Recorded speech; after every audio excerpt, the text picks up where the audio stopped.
Happy New Year. This is the first extratime.com Monday podcast of 2022. I hope your Christmas and New Year period went very well. Coming up today, Gavan Holohan of Hartlepool on their FA Cup win over Blackpool. Keep in mind, Hartlepool are in League 2 and Blackpool are in the Championship. He'll talk to us about that. He'll talk to us about playing in League 2.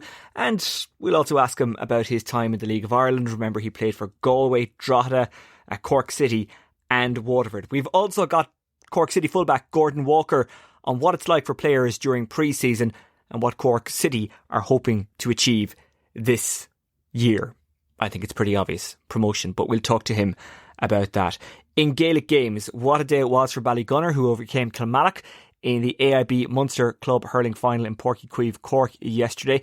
Ballygunner are very successful in their own county, Waterford.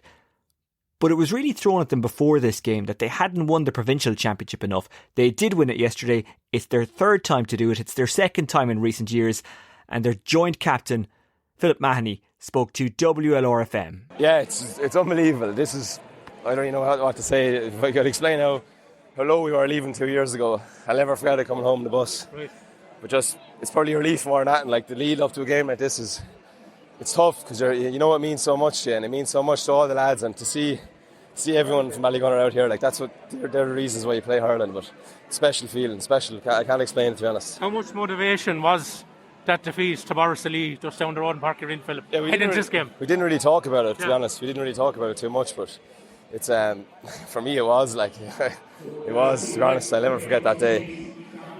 You're visualising all week lifting the cup, and then you're up watching someone else lift it. It's tough going, and the COVID and that is probably, it's been tougher because we didn't get a chance to try and get it back the year after. And we've been training for 2 years for this, probably longer than 2 years, but yeah, it's brilliant.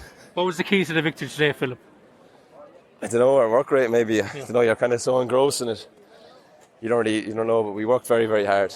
So all the lads up front. To be honest with you, it's special watching the younger lads come through. Joe, when you're seeing the likes of Ronan Power there, seeing how hard he hits, and to see the commitment, the likes of Ronan and Kevin and Paddy Levy and Tig, like they'd literally do anything. They're 10 times more committed than I ever was at that age, and to see them get the rewards, to see, when you're beside Ronan and Tig in the backstay and you see the ball, you see how aggressive they are and how athletically good they are, is just, it's brilliant. It means so much to see all the lads, I seen Brian O'Sullivan there and David, and they were involved when we won in 2018, and Sean, like it's brilliant to see everyone around here. Ballygunner's Philip Mahoney speaking to Tomas McCarthy of WLR following the Gunners' victory over Kilmallock in the Munster Senior Club hurling final. Well done to Kilmoyley of Kerry, who won the Munster Intermediate title, overcoming Courcey Rovers of Cork after extra time in Mallow. A historic win for the men of the Kingdom on a historic weekend for hurling in Kerry, because the Kerry seniors beat Tipperary in the Munster League. Now, I think that's the first time ever that Kerry have overcome Tip in any competition. It was a bad day all round for Tipperary, who lost Willie Connors through injury, and apparently he'll now miss a lot of the season. The very best of luck to him in his recovery. In football, Kilmacud Crokes had a big win on Saturday night in Croke Park, overcoming Naas in the AIB Leinster Senior Club football final. It kind of makes up for the loss against Mullinockta a couple of years ago. Well, I don't know, does winning one make up for the loss of another? But there's a lot of players on that team, including Craig Diaz, who spoke after the game, and he said that defeat stayed with him, and maybe this one makes up for it just a little bit. Yesterday, on Sunday, Padraig Pearses won their first ever AIB Connacht Club title, beating Knockmore in Ballina. Afterwards, a player of the match, Paul Carey, spoke to MacDara McDonagh of TG Cahir. Confidence is everything, you have to believe in yourself. I think that's Pat Flanagan just coming out with his players, he's always, every day, every training, believe in yourself, and we went out there and we just believed in ourselves. No, they came back then, they got a goal, brought it back to 2, but I think he really showed your courage and he clipped over three points very quickly. They were important. Well, we've strength and depth there, and Emma Kelly, Tom Butler coming on, scoring 2 mighty points, and that's no fluke. They've done that every game that came on, and just delighted to have it now. Great scores.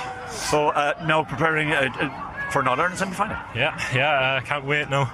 Get up to Croke Park now, hopefully, and do our best up there now, next stage of competition. Well done and enjoy the celebration. Thanks very much, thank you. Paul Carey of Padraig Pearses speaking to TG Cahir. Now, it was also a huge weekend for St Rynagh's Camogie Club of Offaly. They won the AIB All-Ireland Intermediate title, beating Gaul Tier in the final in Thurles. that was a case of revenge for Rhinos because they'd met Galtier twice in the last couple of years and they had lost on both occasions in an All-Ireland semi-final and an All-Ireland final. But finally they got the victory and they are delighted with it. Raharney won the junior decider. They beat Clanmorris of Kerry. Still to come, extratime.com's Tom O'Connor will round up how the Irish did in the UK and beyond over the weekend. We'll also hear from Gordon Walker of Cork City. But first, it's Gavan Holohan. Gavin, what a win it was for you and Hartlepool on Saturday in the FA Cup, beating championship team Blackpool by 2-1. Oh, cheers. Thanks very much, Oisin. Talk to me about the game itself. I only got to watch the highlights on Match of the Day, but it seemed to be a belter.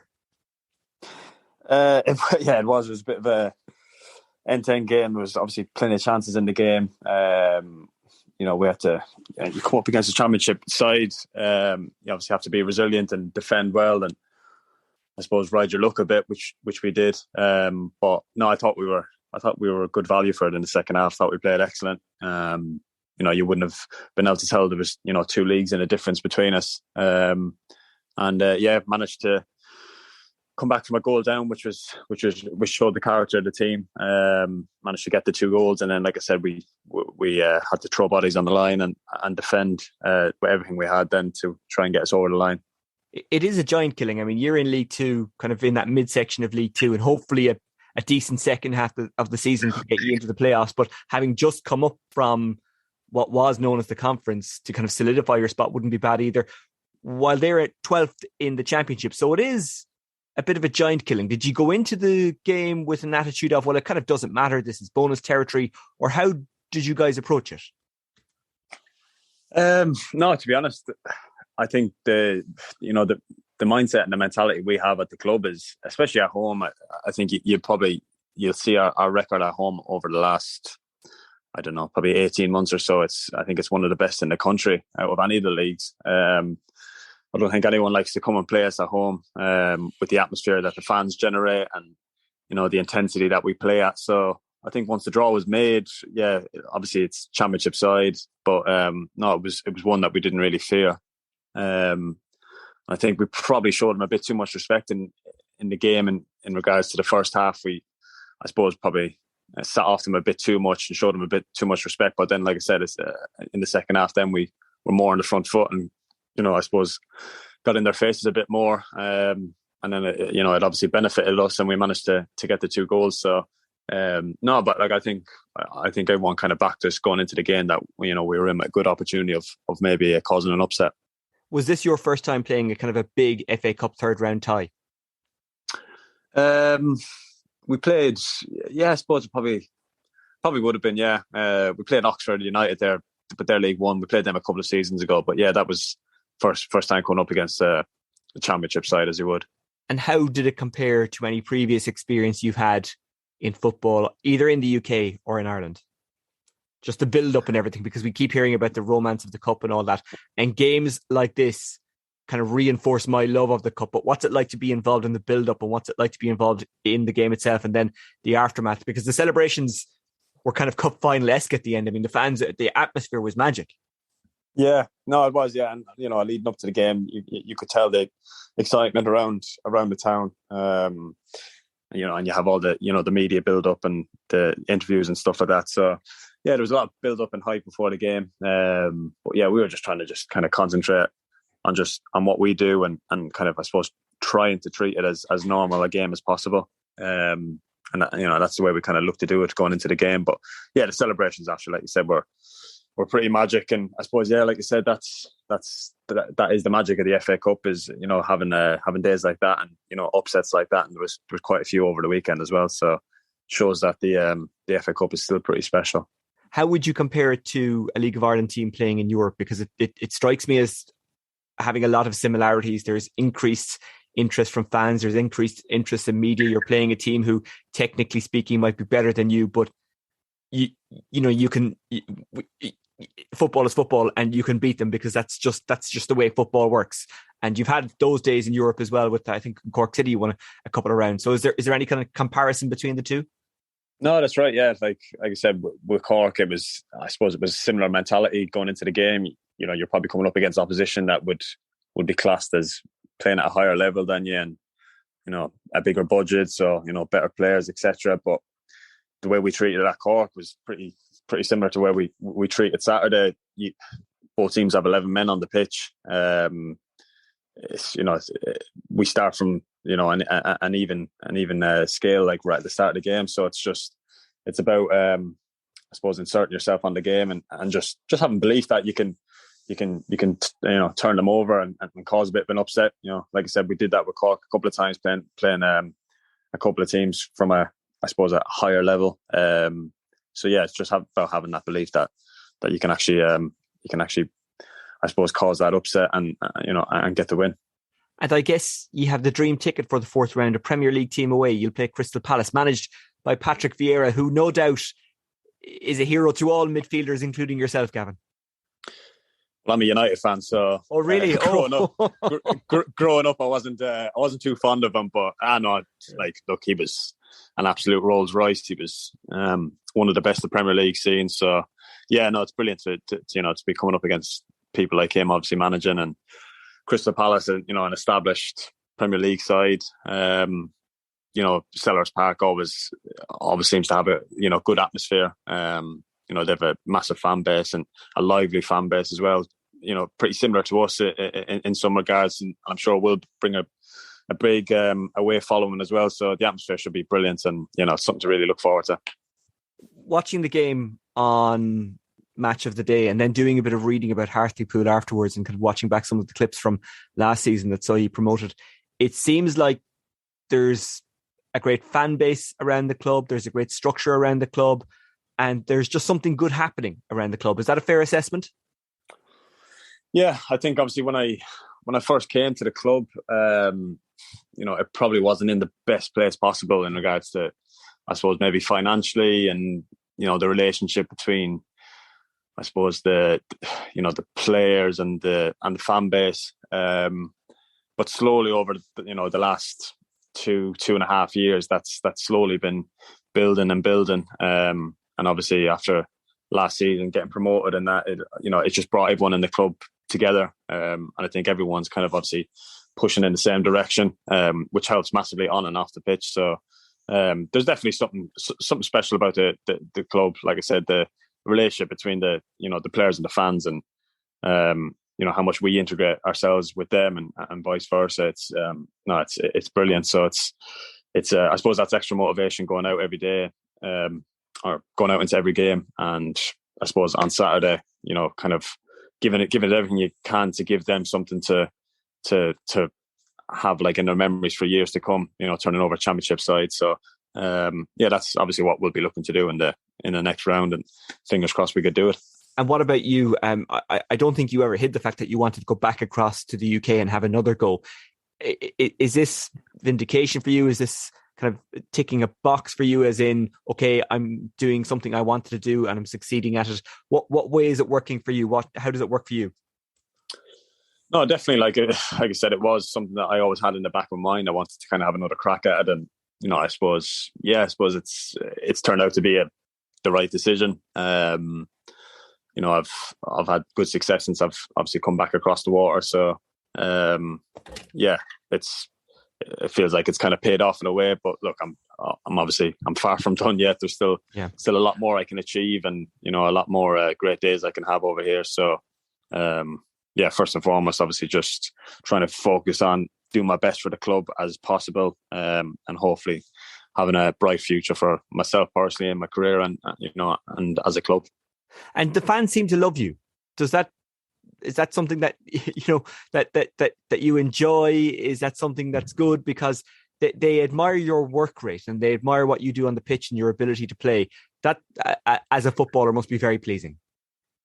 Yeah, look, I suppose if you ask any footballer, I think every footballer wants to be loved and adored, and I've managed to build up that rapport with the fans, and they've taken to me, and I suppose the only way I can repay them is just being as honest as I can and giving them everything that I possibly can every time I step on the pitch, and that's what I've tried to maintain over the past couple of seasons since I've come to the club. And they've been brilliant to me, and It's pretty special, obviously, having that support off them, and I suppose it gives you massive confidence going into games, that I suppose that they're right behind you. And it's not just me. Look, I think that, obviously I get a lot of support from them personally, but the whole team, is backed massively by the fan base, and I think you can see that in the past couple of seasons why we've had success. They played a massive part in that. And you're probably aware as well that anyone who has played in the League of Ireland and then goes back over to the UK to play has a following from the League of Ireland as well. And I think the League of Ireland family is delighted for you following the win over the weekend. No, yeah.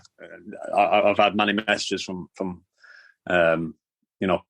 players I would have played with back home, ex-coaches I would have worked under, just congratulating me and wishing me all the best for the next round. And, like you said, the League of Ireland, it's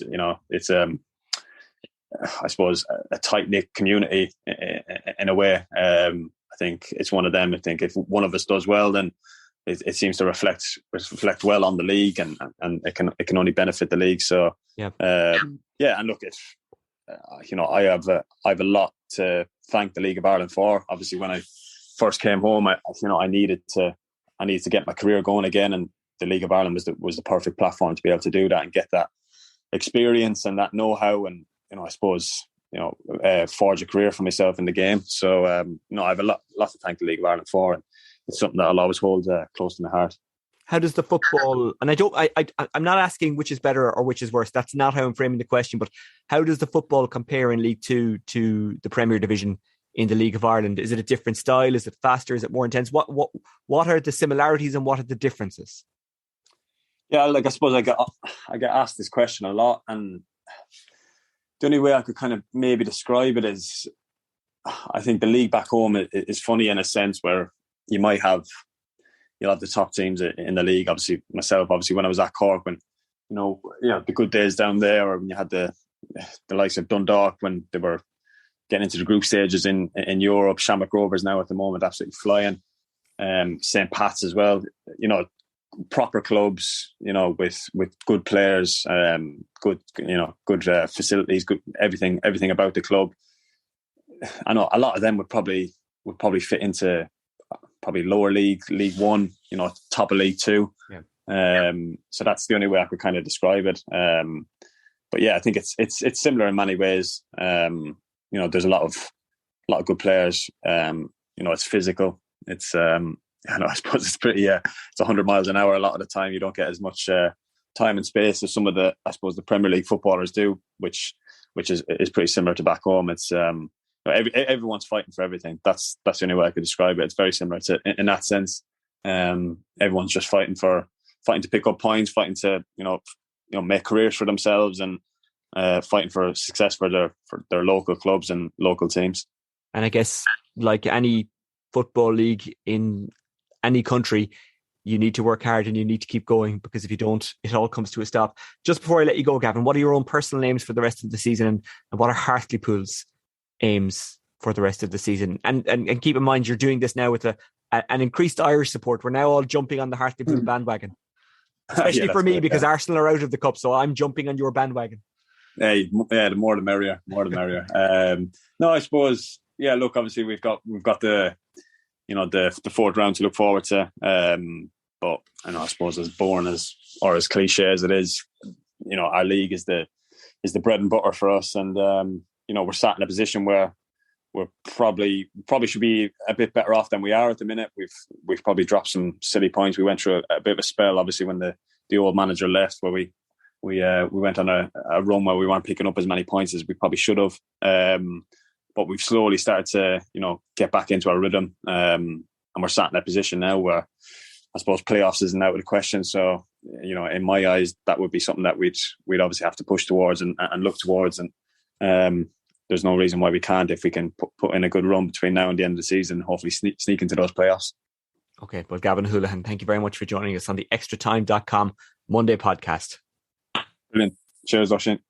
This is the extratime.com Monday podcast, and I'm joined now by Cork City defender Gordon Walker. Gordon, how are you? All good, Oisin. How are things? Not too bad at all. How is pre-season going? Yeah, I guess it's like every other pre-season, really. I mean, this is only my second one, but I suppose talking to lads that have been there, like Alec Byrne and stuff like that for a while now, it's as tough as ever. Really, it's just about getting running again, getting yourself back fit, and hopefully be as fit as you can then when the games come ticking. Funnily enough, I was at a hurling match today and the manager said the exact same thing, that it used to be a case that guys would come back and they might have an extra stone or two on them. But that's not the case anymore, because players keep themselves fit and they keep themselves trim and they do the right thing. But even when you're doing that, and I'm sure you didn't just stop working out when the season ended, I'm sure you kept a healthy diet, kept going to the gym, kept doing your fitness stuff. But even at that, is going back to kind of game-based training difficult? Does it take the body a while to get back used to that? I think just on that point, I think anyone like that kind of is ambitious in what they want to do in their own career. Like, they can't really be going back to pre-season like a stone or two overweight, or really really unfit. Like, so for me, really, like, I just kept taking away, just kind of outrunning, you know what I mean, like 5Ks and stuff like that, just to get the breathing going, the legs going as well. But just so when I went back, really, like, it is different kettle of fish when you go back then, because you're running with lads, and some might be fitter than others, but you're always trying to get up to that level then again. So it is a lot more it is a lot better to do that, I think, in terms of staying fit in the off season and then coming back in, rather than letting it hit you as a shock, as you said, because I don't think you can really do that at this level anyways. I don't think you can. How difficult was that in pre-season, if we can put it that way, training on your own? I think it's always tough, because you never really know how fit you are when you're kind of running on your own. It's always kind of when you're, say, competing with fellas, but when you're running with fellas, if you're above the pace or off the pace. So I think that's the most difficult thing for me. So when I'm with fellas now, again, back this week, like, I know myself if I was off the pace in comparison to other lads, so I think, just kind of training on my own in that regards is probably the toughest thing I found. Have you gone out doing five-a-sides yet, or have you played any kind of internal games? Have you even touched a football yet? No, we actually have. Yeah, we've done a lot of kind of football fitness. Now, don't get me wrong, we've done our hard yards running as well, at the end of sessions or in between, but a lot of it is kind of football based fitness, so that's good as well, thank God. And in that kind of time between when the season ends and when the pre-season starts, do you go out and kick a football against the wall? I remember Damien Duff, the now Shelburne manager, saying that he missed football so much when he was retired, he went and he rented a five-a-side pitch to himself. Did you do anything crazy like that, or how did it work? No, I can't say I rented a five-a-side pitch anyways, no. But no, yeah, you'd always tip away yourself. Like, obviously us being on 42-week contracts, like, most of us would work for that 10-week period then till we go back.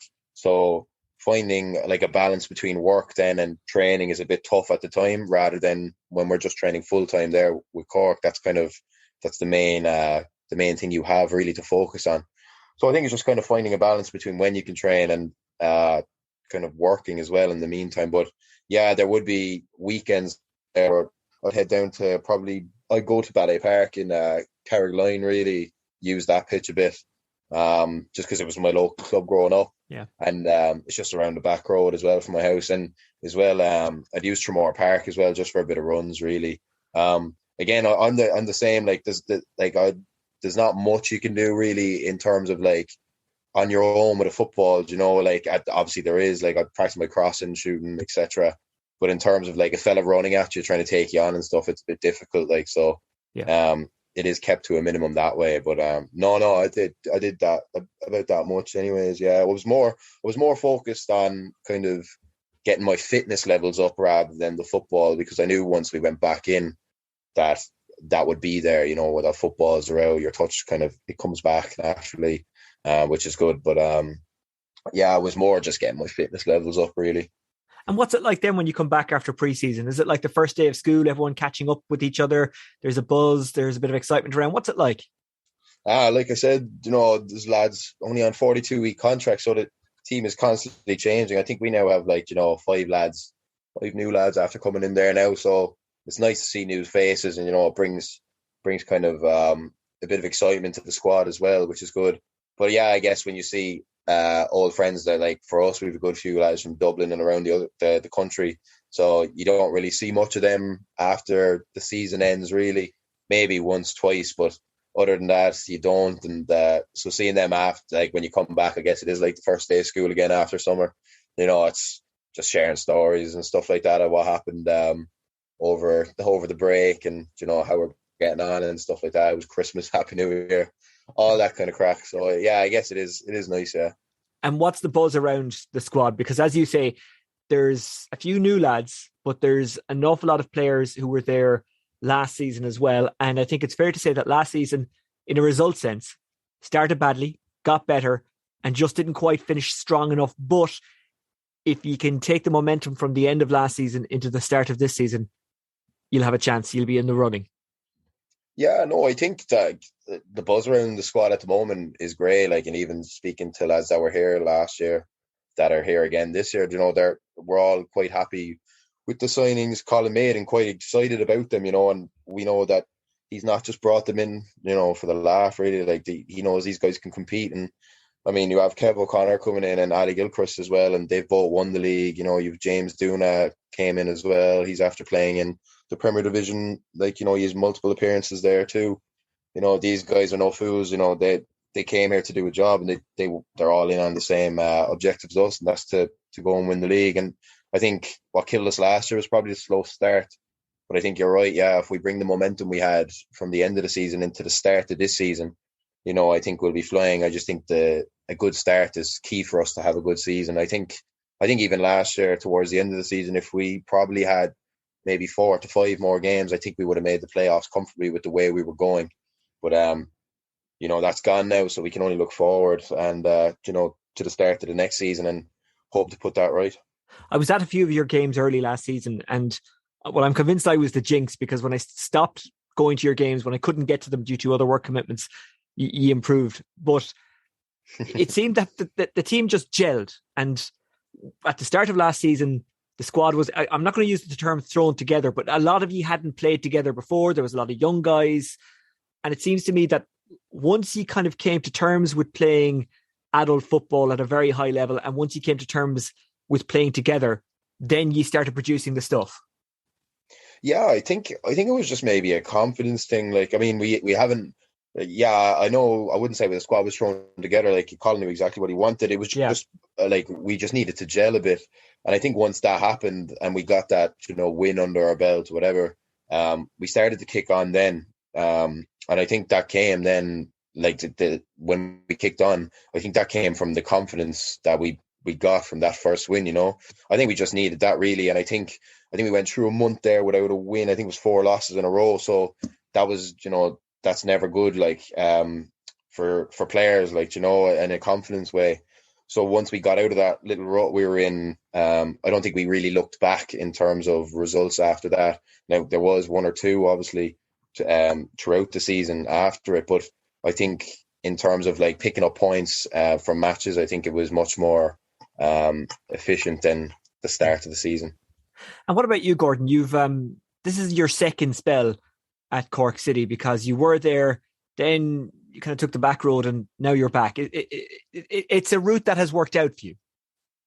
Yeah, I started here when I was 17. I left Carrigaline when I was there from under 16s. I think there was our actual squad. We won the Premier Division in the Cork Schoolboys League, and I think out of the 16-man squad, 18-man squad, I think 11 or 12 of us went to that League of Ireland League, the under 17 league at the time.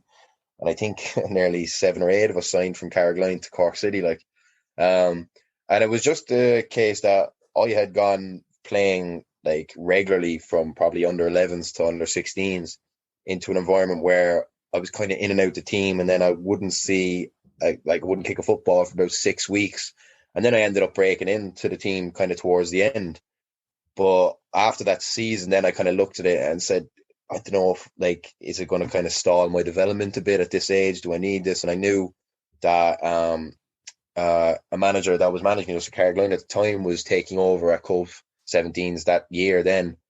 And he asked me to come down, and, I was made captain, and I don't think I really looked back from there. I think I went there, then played 19s. I think I played a year or two at 19s and kind of went straight into the senior setup then. And I think that's really stood to me since. And even after that, I mean, we got to the EA Sports Cup final and everything. I think it was 18 playing against Derry there. We beat Dundalk as well on the way. I was just playing really good football. And I think, like, I don't really regret leaving Cork at that time. I think it's, as you said, it's worked around and loop for me here. I think the main objective was to always come back here. But yeah, I think that stood to me, just kind of getting a real taste of men's football and not stunting my development from an age of 17, really, where I could have ultimately fell out with the game, really, if I was sitting on the bench every week, that kind of way. So I was just kind of wanted to play every week, and I felt that was the best opportunity to do so. So I went from there, then to senior. I was offered a new contract then, and I just got offered a scholarship at UCC and just felt that if I was ever going to get back into Cork City, I thought that was going to be the best way. We ended up winning, I think it was like 4 or 5 trophies in the first year. We had a very, very good team, very strong team. That was along with the Collingwood and the Munster Senior League. And then coronavirus hit, and then afterwards, then I kind of made an approach to go to Cork City. I texted Neil Fenn myself. You approached them? Yeah. That is ballsy. That's really admirable. Yeah, no, I approached Neil Fenn myself. I texted him and I just kind of said, look, this is who I am. Kind of just a normal conversation. He said, yeah, I'll bring you in for pre-season. I came in, I think I was there about 4 days, and he just kind of said to me, look, I think he was like, I think you're better off kind of staying where you are. He was like, I need players that are like ready to kind of go into the starting 11, and he just thought I needed another year or two really at men's football. I was kind of in disagreement with him, but I never really stood there and said, I don't agree with you.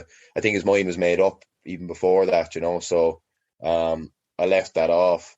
And then as Cork were kind of going down, I heard that Colin was going to get involved. I kind of heard in the background that Colin was going to be the manager if Neil got sacked. And then I had worked with Colin in the Irish under-19 setup with Tom Mohan. So I knew him a bit, and he knew me as well from the under-19 league, and I knew he rated me. So when he got the job, I rang him as well. So I just asked him, could I come in? And he was more than happy to have me. He brought me in for a month, and then I signed, I think, after 3 weeks or something. And I think, the way the season panned out for me in terms of, minutes and performances, I think I was quite satisfied in the way it worked out, and happy enough now that to look back and say I guess had the balls to pick up the phone to him. Yeah, and yours is a lesson to other footballers. I think sometimes footballers maybe get obsessed with being at a club for the prestige of it. And yes, you wanted to get back to that level, but you knew you had to play, and that was more important. So you went the longer route, while all the time pitching yourself to managers at bigger clubs. I think there's a lesson in there for a lot of footballers. You're a fullback by trade, correct? Yeah, I actually grew up being a centre half, and then kind of went out to the right then a bit, and kind of cemented my places then in like kind of Cork schoolboy leagues, and I guess then like Cork City 17s and stuff like that, and just felt that was the best position I was. I felt that's the most influential I can be on the pitch, really, at right back in comparison to centre back. And how do you see the role of fullback? Because to me, it's changed. When we look at the Liverpool team, for example, very often the only people who get a whole pile of time and space on the ball are the fullbacks. So they have to be good at using the ball, but sometimes we see them caught out defensively. How important for you is it to, yes, be able to use the ball, but at the same time to be able to do your defensive work, because as a defender, you have to be able to defend? Yeah, I think, fullbacks nowadays, really, the whole modern fullback, really, there's a constant outlet. And I think you have to be able to go up and down as well. And I think probably a lot of managers now would play a fullback that is probably better offensively than defensively, just because, as you said, there's more space and time on the ball. And I think you have to be clever, really, and just have to get a good balance of it. I think you have to be really fit as well.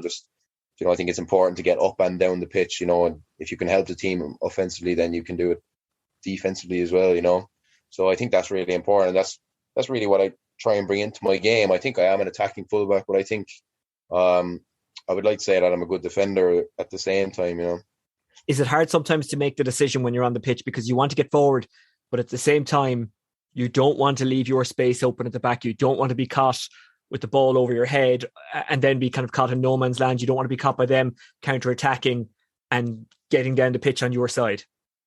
I think that just goes back to me being fit. Like, I think the fitter you are, the more you don't even worry about these things, because if you make it up, then you know you're going to make it back. In terms of that, because if you go, obviously you could mark a fella that's a lazy winger and he'll stay there, and but that's a gamble then he's after taking, because you could be in then for a shot or a cross that leads to a goal, But obviously then, as you said, it could go over my head and he could break. But that's the thing, like I focus on my speed a lot and my fitness, so I try and get up and down both ways and try and help the team in the pitch as much as I can. Yeah. Gordon, before I let you go, I think I was about to ask what are the ambitions for the season, but I think it's obvious. Get promoted. But it's going to be tough, isn't it? It's going to be tough, isn't it? Waterford, Galway, Longford in there, Wexford, they might make a big improvement. It's a Treaty United. It's a shark tank, isn't it? The first division. Bray as well. Jeez. Yeah, no, we saw it like firsthand last season. Like there's not really an easy game. Like, and you don't really go into any game saying that this is a definite 3 points. They're all tough games, but we definitely go into every game thinking, we can get these 3 points here, and that's the focus all week. It's never that we might get a draw, we could take a draw off them or a few points. It's always to go in to win the game, and that's ambitions for the season, of course, is promotion, but we want to go and win the league, especially with the quality we have in the squad. And that's the responsibility we're taking as players as well. That's what we want. We want the silverware at the end of the year.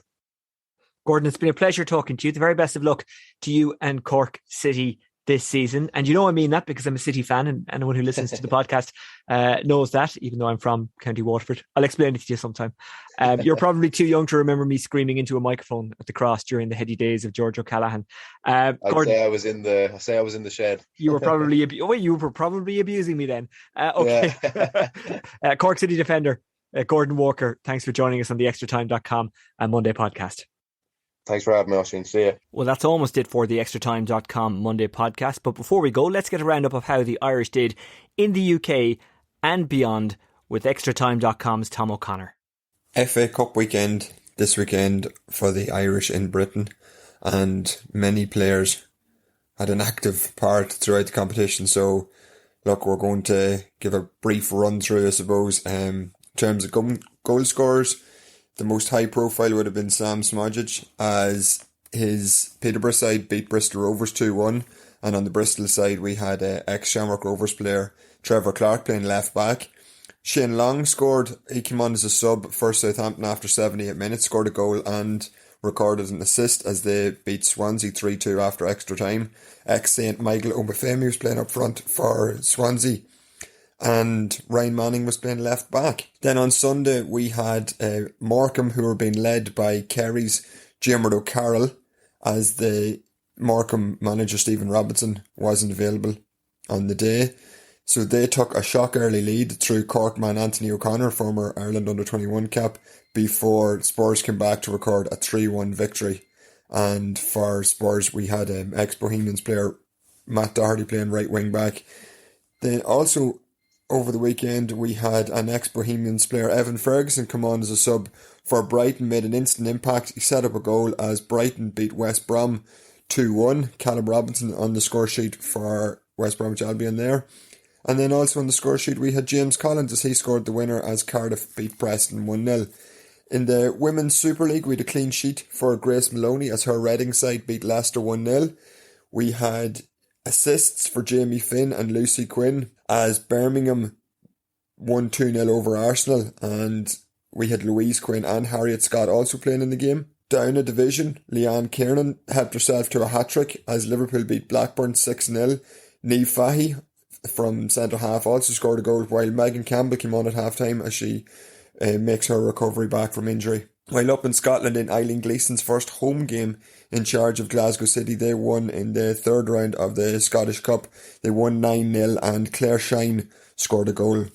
So a resounding victory for Eileen Gleeson's side on their in their opening game of 2022. Back in the FA Cup, we had a couple of goalkeepers who would rarely play for their teams, getting a couple of outings. So at Liverpool, who won 4-1 against Shrewsbury on Sunday, Kevin Callagher played.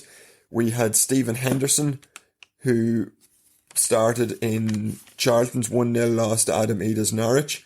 And Jack Bonham, his Stoke City side, beat Leyton Orient 2-0. And the Leyton Orient side featured two former Waterford loanees in the shape of Aaron Drinan and goalkeeper Lawrence Vigouroux. Barnsley won 5-4 over Barrow and former Drogheda United, and Shelbourne Academy player William Hondermark saw some game time as the Tykes won a rollercoaster game there. Then at the opposite end of his playing career, as Hondermark is starting to make his mark over in England, on the far side of that we have Wes Holohan, who's starting to wind down his career, but his Cambridge side won 1-0 over Premier League side Newcastle United. Wes came on as a sub in the second half in what was probably the shock of the round. But for us who've been watching Wes a long time, look, no surprise to see him play a key role as Cambridge hung on to beat their more illustrious opponents. In the Papa John's Trophy, Ronan Curtis scored twice to become their highest ever goal scorer in the 21st century. He overtook Yakubu, who scored in 3 African Cup of Nations tournaments. And given that we're talking about League of Ireland's abroad and the African Cup of Nations, we have to wish Shamrock Rovers' Pico Lopez all the best in Cameroon this week. And of course, his Cape Verde side got off to a winning start on Sunday night. And when we're wishing people the best of luck, we will also wish James Brown and Johnny Kenny the best of luck in their moves abroad to Blackburn Rovers and Celtic, respectively. That's it, Oisin. Take care. Tom O'Connor of extratime.com, thank you very much. Tom will be back next week with his roundup of how the Irish did in the UK and beyond. That's almost it from me. Remember, we'd love to hear from you via Twitter at Oisin Langan or at Extra Time News. It's getting closer. The League of Ireland season is almost upon us. The friendly matches start in the next couple of days. And by the way, if you're starved of live football, I recommend going to an Irish league game. It's a really welcoming league. The facilities for fans are really good. The football is really enjoyable. You'll see an awful lot of familiar names and familiar faces regards players on the pitch. It's just a good experience. Get to a game if you possibly can. Right, that's it from us. We'll talk to you next week. Take care. Bye-bye.